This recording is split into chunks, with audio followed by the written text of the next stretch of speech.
সবচেয়ে বেশি ভালোবাসা প্রয়োজন বৃদ্ধ বয়সে, যখন ভাঁজ পড়া চামড়ায় শরীরে শক্তি কমে আসবে, চেহারায় বয়সের ছাপ পড়বে, চোখের নিচে ছানি পড়ে যাবে, যখন চাইলেও একা পথ চলতে পারবো না, হাতের মুঠোয় নির্ভরতার একটা হাত লাগবে।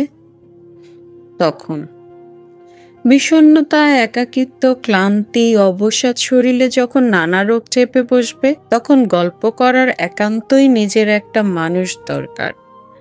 একটু আদর যত্ন খেয়াল রাখার আপন একজন মানুষ। ভালোবাসাটা তো তখনই সবচেয়ে বেশি প্রয়োজন। নন্দিতা রায়ের বেলা শুরু মুভির ওই কথাটা, যে একটা সময় পরে শরীর থাকে না, আকর্ষণ থাকে না, যেটা থেকে যায় বন্ধুত্ব।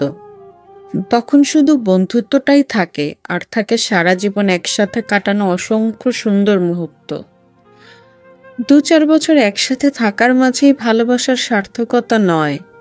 ভালোবাসার সার্থকতা যখন বছরের পর বছর একসাথে থেকে একে অপরকে বুড়ো হতে দেখেছে।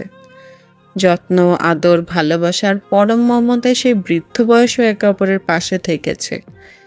সত্যিকারের ভালোবাসা তো সেখানেই।